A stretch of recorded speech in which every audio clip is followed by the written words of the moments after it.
നമസ്കാരം. ഓണസദ്യയിൽ ഒരു പ്രത്യേക സ്ഥാനം തന്നെയാണ് കൂട്ടുകറിക്കുള്ളത്. എന്നാൽ തിരുവനന്തപുരംകാർക്കോ ഒരു സ്പെഷ്യാലിറ്റി കൂടിയുണ്ട്. ഞങ്ങൾ വടക്കൂട്ടുകറിയാണ് ഉണ്ടാക്കുന്നത്. അതെങ്ങനെയാണ് ഉണ്ടാക്കുന്നത് നമുക്ക് നോക്കാം. വടക്കൂട്ടുകറിക്ക് നമുക്ക് ആദ്യമായിട്ട് വട എങ്ങനെ ഉണ്ടാക്കുന്നത് നോക്കാം. വട ഉണ്ടാക്കാനായിട്ട് 3 മണിക്കൂർ നമ്മൾ ഉഴുന്നിനെ കുതിർത്ത് വയ്ക്കുക. കുതിർത്ത് വെച്ച ഉഴുന്നിനെ അരച്ചെടുക്കാനായിട്ട് അല്പം വെള്ളം ഒഴിച്ച് നമുക്ക് അരച്ചെടുക്കാം. അത് നല്ലൊരു ഫ്രോത്തി ആയിട്ട് ഇങ്ങനെ വരണം. അപ്പോഴാണ് അതിൻ്റെ ആ ഒരു ടേസ്റ്റ് കൂടുന്നത്. അപ്പോഴേ നമ്മുടെ ഉഴുന്ന് വടയ്ക്കും നല്ലൊരു ടെക്സ്ചറും ഇതൊക്കെ കിട്ടുള്ളൂ. അരച്ച ഉഴുന്നിലേക്ക് ചെറുതായി അരിഞ്ഞ പച്ചമുളക്, കുറച്ച് ഇഞ്ചി, പിന്നെ ആവശ്യത്തിന് ഉപ്പ്, ഇത്രയും ചേർത്ത് അത് നന്നായി മിക്സ് ചെയ്യുക. എന്നിട്ട് നമ്മൾ ഒരു പാനിലേക്ക് വെളിച്ചെണ്ണ എടുത്ത്, വെളിച്ചെണ്ണ നല്ല ചൂടാകുമ്പോഴത്തേക്കും നമ്മുടെ കൈ ഒന്ന് ചെറുതായിട്ട് നനച്ച് അതിൽ നിന്ന് ഓരോ ഉരുളകളായിട്ട് ഇങ്ങനെ, ഉരുളകളല്ല, ഒരു ചെറിയ പിഞ്ച് പോലെ ഇങ്ങനെ പിഞ്ച് ചെയ്തെടുത്ത് അതിലേക്ക് ഇങ്ങനെ ഇട്ട് കൊടുക്കുക. അപ്പോൾ ചെറിയ ചെറിയ വടകൾ ഇതേപോലെ ഉണ്ടായി വരും. അത് പാകത്തിന് മൂക്കുമ്പോഴത്തേനും നമുക്കതിനെ കോരിയെടുക്കാം. അങ്ങനെ ഉണ്ടാക്കിയതാണ് ഈ വട. നമുക്കൊരു പാനിലേക്ക് വെളിച്ചെണ്ണ ചേർത്ത് കൊടുക്കാം.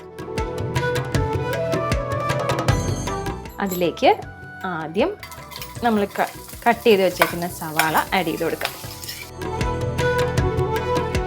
സവാളയും ഉരുളക്കിഴങ്ങും ഇത് രണ്ടും കൂടെ ആഡ് ചെയ്ത് അതൊന്ന് ചൂടായി വരുമ്പോൾ അതിലേക്ക് നമുക്കൊരൽപ്പം ഉപ്പ് ചേർത്ത് കൊടുക്കാം. ഇതിലേക്ക് ലേശം മഞ്ഞൾപ്പൊടി, മുളക് പൊടി, പൊടികളുടെ പച്ചമണം ഒന്ന് മാറുന്നവരെ നമുക്ക് വഴറ്റി കൊടുക്കാം. അതിൻ്റെ പച്ചമണം മാറി ഒരു പ്രത്യേക മണം വരുമ്പോൾ നമുക്കതിലേക്ക് 2ാം പാൽ ഒഴിച്ചു കൊടുക്കാം.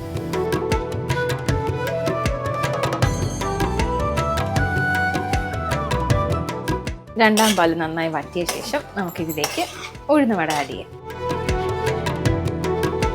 ആ വടകളിലേക്ക് ആ ഫ്ലേവറൊക്കെ ഒന്ന് പിടിച്ചു വരുമ്പോൾ നമുക്കടുത്ത് 1ാം പാൽ ആഡ് ചെയ്യും.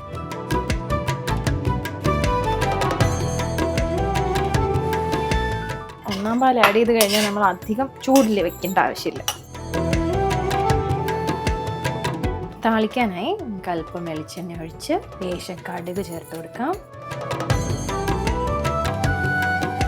കടുക് ഒന്ന് പൊട്ടി വരുമ്പോൾ അതിലേക്ക് കറിവേപ്പിലയും നമുക്ക് മുളകും ഇട്ട് കൊടുക്കാം.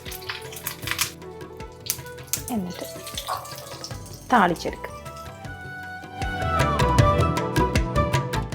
നമ്മുടെ വടക്കൂട്ടുകറി തയ്യാറായി കഴിഞ്ഞു.